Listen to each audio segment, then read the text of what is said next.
So I get to take in a little bit of new John 5 music and thoroughly enjoying a couple of songs that are floating around out there. Yeah. Yeah, The Ghost and Strung Out and I'm working on another one right now. So, it's I'm always putting out new music and I like putting out singles, because you know how hard it is to work on these songs and perfect them and then you put out a record. Nowadays, you just pick the song and listen to it, but I mean, just imagine if we did that when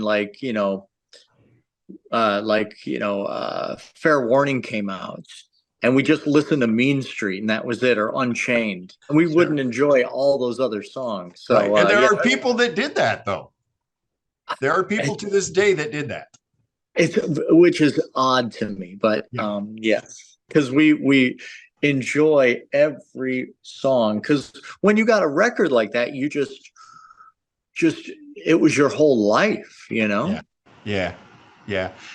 Speaking of sort of that era, it felt like the beginning of the Ghost, where it was just guitar before everything else builds in. That kind of felt like Mhm. that sort of era, like something Michael Schenker would do, or Yeah. Gary Moore or Van Halen. It was just kind of a cool build up to the song. It's funny. Here's the real thing about that is before I start recording, I usually will just, noodle around and play and play and play. And I was doing that, and the producer Barry said, "Oh, why don't you do that in the beginning?" Because I did this like selective picking thing, and it was like just this cool thing, and all these little cool little tidbits. But it's not in time with the song, so it was like a perfect little intro.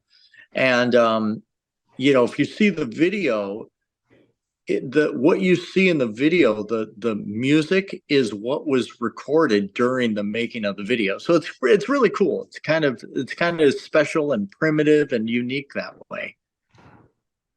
Well, let's talk about the Ghost, not the song, but the guitar. You've Yeah. obviously had many guitars in your collection, and a few with your name on it. What makes the Ghost stand out other than its Arctic white paint everywhere? Yeah.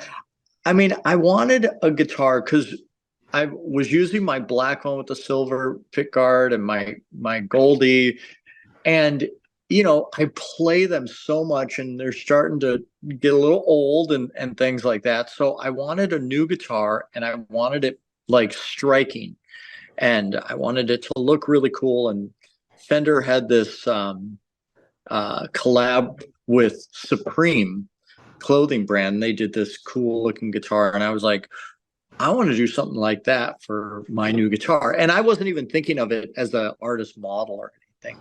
I just was like, I want to create something crazy cool, and I want it to sound amazing, but I want it to be built like a tank. So I was, on the road with it for so long before we even thought of doing a artist series of it.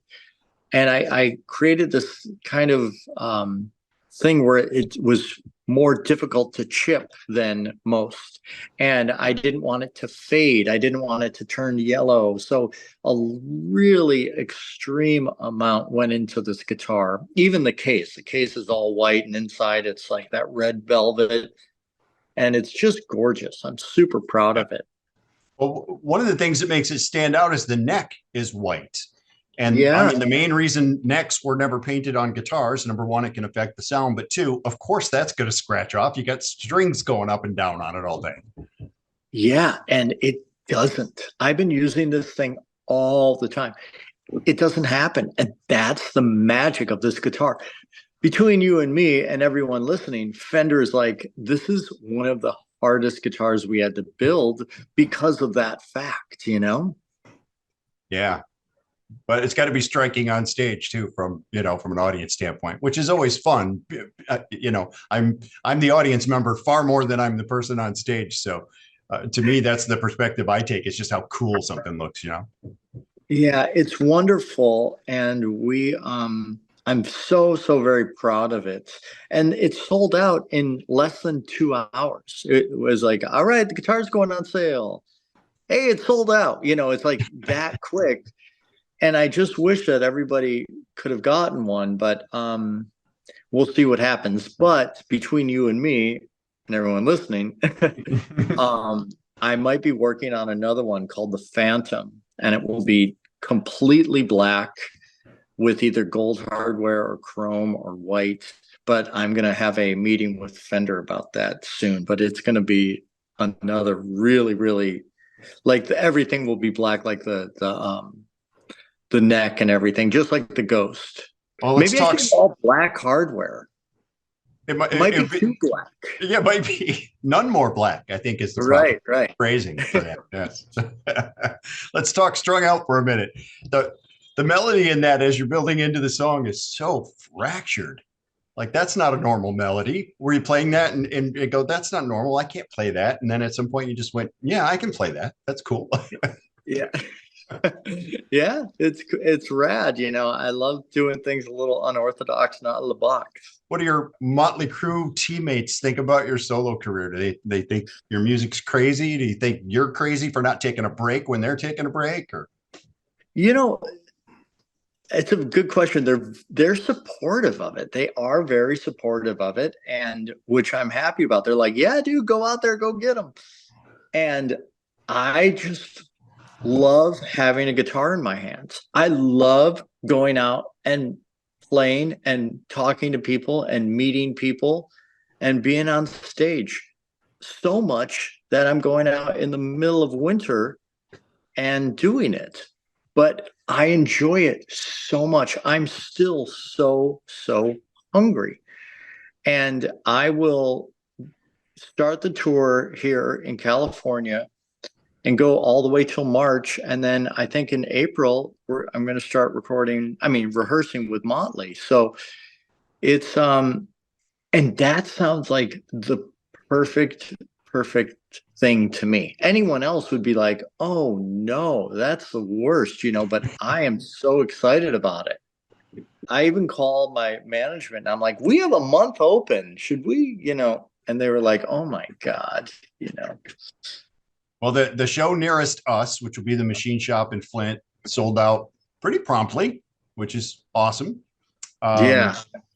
It'll be, it's good news, bad news for me. Bad news is I've really wanted to see you at the Machine Shop for a long time. And for some reason I haven't. And I will be out on a ship doing the Shiprocked cruise while you're here. So oh man, that's a drag. You have to cancel the Shiprock thing and come. Sorry, dude. I don't know, man. That sunshine's calling me.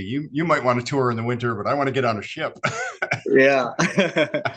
Take me through, not every single minute or every single hour, but take me through what your day was like on the final day for Kiss, the last Kiss show.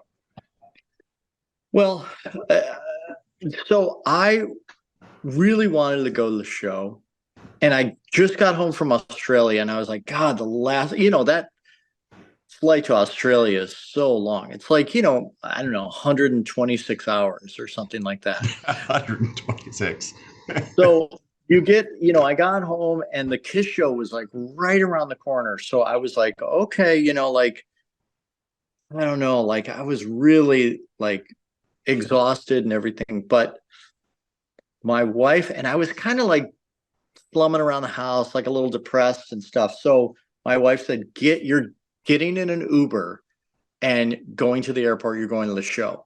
So she surprised me. I took a really late flight and got to New York at 6 a.m. And, was like just loving it and looking at all the stuff and blah, blah, blah, having a good time. Got to the show and it was the very last show. And it was emotional for me because I was like, this is the last time they're playing Detroit Rock City and Shout It Out Loud and, Love Gun. It's the last time they're going to play these songs with makeup, So it was an incredible experience. But here's what's something really cool is that at the end of the show, I was at the soundboard And I was waiting for everyone to, leave, and everyone's going this way. And I was going to go that way, and I was going to leave through the little backstage area. So I was making my way through, and it took a while for people to leave and stuff like that. So it was a good 20 minutes. I was just sitting there and saying hello to people. And so I finally get there, and I'm going back there, and I see Gene, and he's like, John, John. And I go over to him and talk with him. And, I thank him for all the music and the memories and all that stuff. And, we just chatted for a while, and we took a picture. And then I watched him go in his dressing room, and I was talking to a couple people, and, the door opens in and out with crew people coming in and out, and I could see him taking his stuff off. And I was like, did I just get the last picture of Gene Simmons with makeup on? Wow. For the last show. Wow. And it's on my Instagram, and it was something very special. I don't know if you're familiar with this cat or not, but I saw that he's actually one of my favorite guitar players out there now. But I saw that he's playing on a couple of your shows coming up. Sammy Bowler. Have you had a chance to check out Sammy at all? Yeah, I love Sammy, of course. Yeah, he's wonderful. I'm excited about that.